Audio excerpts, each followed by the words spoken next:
மாற்றம், முன்னேற்றம், ஏமாற்றம். என்ன புதுசா இருக்கு தலைப்பு அப்படிங்கிறீங்களா? உண்மையிலேயேங்க மாற்றம், முன்னேற்றம் இன்னைக்கு நமக்கு ஏமாற்றம் தான். ஒரு பெண் தனியாக நடக்க முடியாத ஒரு சூழல். வேலைக்கு போன பெண் வீட்டுக்கு திரும்ப முடியாத ஒரு சூழல். பெண்ணுக்கு பாதுகாப்பு இல்லாத ஒரு மாநிலமா தமிழகம் இருக்குது. பொதுவா மேடைகள்ல முழங்குறவங்கெல்லாம் சொல்லுவாங்க, பெண்கள் நாட்டினுடைய கண்கள். எங்க வீட்டினுடைய கௌரவமே அவங்க தான். அவங்களால தான் நாங்கள் நிம்மதியாக இருக்கிறோம் இப்படிலாம் பேசுவாங்க. ஆனால் அந்த பெண் இன்னைக்கு ஒரு இடத்துல இருந்து இன்னொரு இடத்துக்கு நகர்ந்து போக முடியாத ஒரு சூழல் ஏற்பட்டிருக்கு. ஆட்சியாளர்களின் கவனக்குறைவு, போதைப் பொருள்களுடைய நடமாட்டம், முக்குக்கு முக்கு சாராய கடை. இங்கே ஆட்சியினுடைய மிகப்பெரிய மாற்றம் இதுவாக தான் இருக்குது. முன்னேற்றம்னு எதுவுமா இருக்கான்னா எதுவுமே இல்லை. சட்ட ஒழுங்கு பிரச்சனை சீரழிஞ்சு கிடக்கு.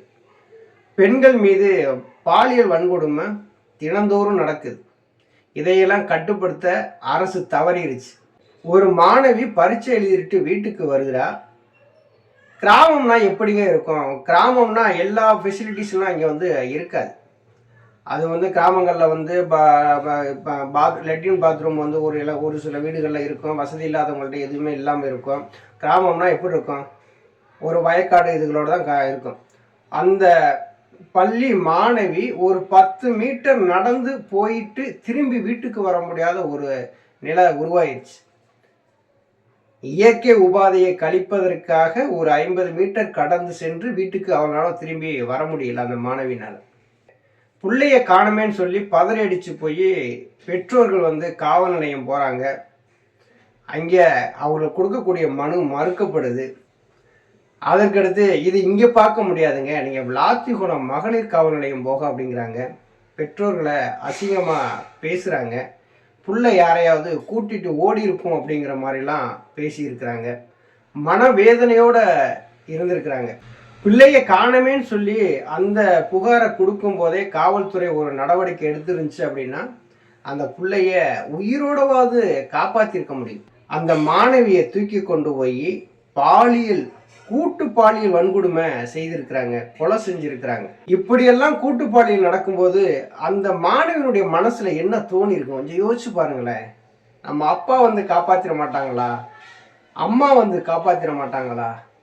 இந்த காட்டுக்குள்ள யாராவது வந்திருந்தாங்கன்னா நம்ம சத்தம் கேட்டு யாராவது நம்மளை காப்பாற்றிட மாட்டாங்களா அப்படிங்கிற ஒரு இயக்கத்திலேயே அது இருந்திருக்கும். கடைசியில் யாருமே என்னை காப்பாற்ற வரலையே அப்படின்னு சொல்லிட்டு உயிர் போயிருச்சு. கொலை பண்ணிட்டாங்க.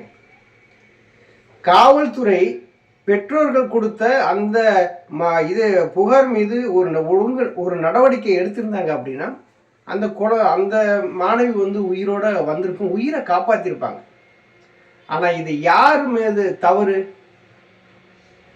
ஒரு சிலர் சொல்றாங்க வீட்டில் லெட்டின் பாத்ரூம் கூடவா இல்லாமல் இருக்கு அப்படிங்கிறாங்க. இல்லாத கிராமமும் இருக்கு. ஒரு சிலர் என்ன சொல்றாங்க, காட்டுக்கு உள்ள எதுக்கு போகணும் அப்படின்னு சொல்றாங்க. ஒரு பெண் எங்க போனா என்ன? ஒரு பெண் தரையில நடமாடவே கூடாதா? தரையில நடமாடனா உடனே தூக்கிட்டு போயிருவீங்களா? அந்த கூட்டு பாலியல் வன்கொடுமை செய்த அந்த நாய்களை பிடிக்கிறதுக்கு 10 தனிப்படை அமைச்சு தேடிக்கிட்டு இருக்காங்களாமா. தேடி என்ன பண்ண போறீங்க? அவங்கள பிடிக்க போறீங்க, நீதிமன்றத்தில் நிப்பாட்ட போறீங்க, தண்டனையை வாங்கி கொடுக்க போறீங்க, இல்லை உடனே என்று தூக்கு தண்டனை கிடைச்சிட போதா? இப்படி பண்ணவங்களுக்கு இதுதான் ஒரு சரியான ஒரு தீர்ப்பு அப்படின்னு சொல்லி தூக்கு தண்டனை கொடுத்து உடனே நிறைவேற்ற போறீங்களா? அது இல்லை. அவனை கூட்டிட்டு கொண்டு போய் சிறையில் அடைச்சு அவனுக்கு கொடுக்க வேண்டிய அந்த உணவுகளை கொடுத்து அவனை அந்த வாழ்நாள் முழுவதும் சிறையில் இருந்தான்னா வாழ்நாள் முழுவதும் அவன் நல்லா சந்தோஷமா சாப்பிட்டு சிறைக்குள்ளேயே தான் இருப்பான். அவனுக்கு ஏதாவது ஒரு வருத்தம் இருக்க போதா? இல்லை. உயிர் போயிருச்சு, ஆனால் இழப்பு இருக்கு பார்த்தீங்களா? பெற்ற தாய் தந்தையினுடைய இழப்பு இருக்கு பார்த்தீங்களா? அதை ஈடு செய்யவே முடியாதுங்க. ஈடு செய்யவே முடியாது. எல்லாரும் பெருமையாக நம்ம பேசுவோம், பெண்கள் எங்கள் வீட்டினுடைய கௌரவம், அதுதான் எங்கள் வீட்டினுடைய அழகு, அதுதான் எங்கள் வீட்டினுடைய செல்வம் அப்படிலாம் சொல்லுவோம். வீட்டை விட்டு வெளியேற முடியாத ஒரு சூழல் தான் இங்கே தமிழ்நாட்டில் உருவாயிருக்கு. வேலைக்கு போன பொண்ணு வீட்டுக்கு வந்தாதான் நிச்சயம் அப்படிங்கிற மாதிரி தான் இங்கே பெற்ற தாய் தப்பனும் இருக்கிறாங்க. இதுக்கெல்லாம் என்ன காரணம்? தமிழ்நாட்டை பொறுத்தளவில் பார்த்தீங்கன்னா போதைப்பொருள் நடமாட்டம் அதிகமாக இருக்குது, இல்லைன்னு சொல்லவே முடியாது, யாரும் மறுக்கவும் முடியாது. தமிழ்நாட்டில் தயார் பண்ணுறாங்களோ இல்லையோ அது வேறு விஷயம். ஆனால் இந்த போதைப்பொருள் இல்லைன்னு யாரும் சொல்ல முடியாது. முக்குக்கு முக்கு டாஸ்மாக் கடையை திறந்து வச்சுட்டு நீங்கள் போதையின் பின்னால் போகாதீர்கள் அப்படின்னு சொல்லி விளம்பரம் செய்வதே மிகப்பெரிய தவறு. இங்கே அரசியல் மக்களுக்கானதுங்க. அரசியல்ங்கிறது மக்களுக்கானது.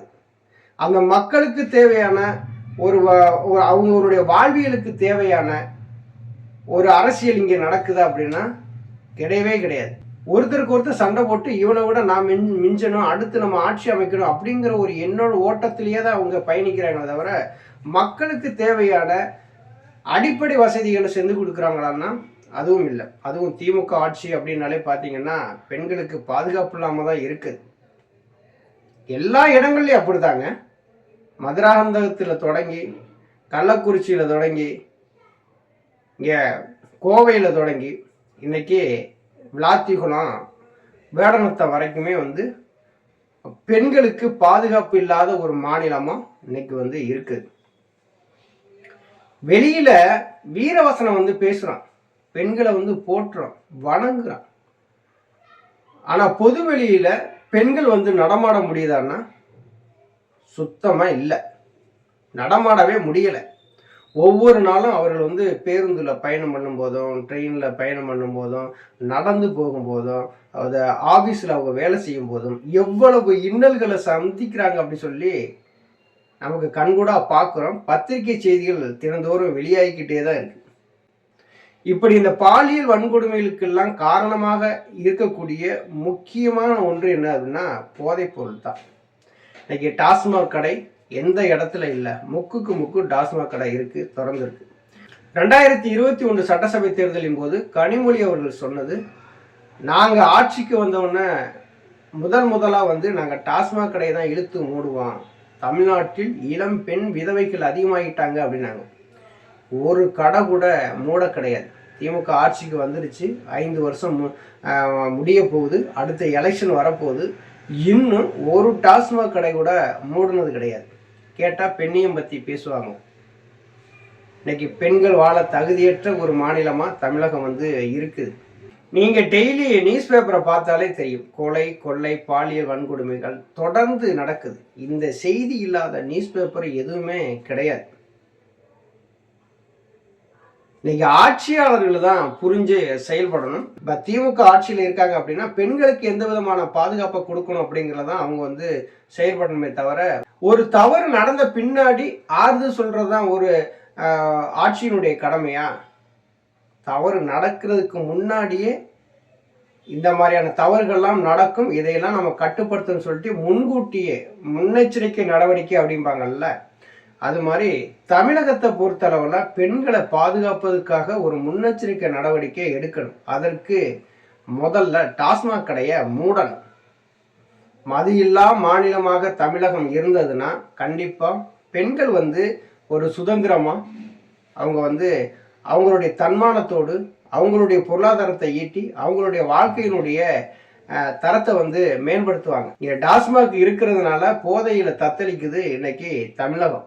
ஏற்கனவே சொன்ன மாதிரி முக்குக்கு முக்கு டாஸ்மாக் கடையை திறந்து வச்சுட்டு போதையின் பின்னாடி செல்லாதீர்கள் அப்படின்னு சொல்லி இங்கே விளம்பரம் கொடுத்துருக்காங்க.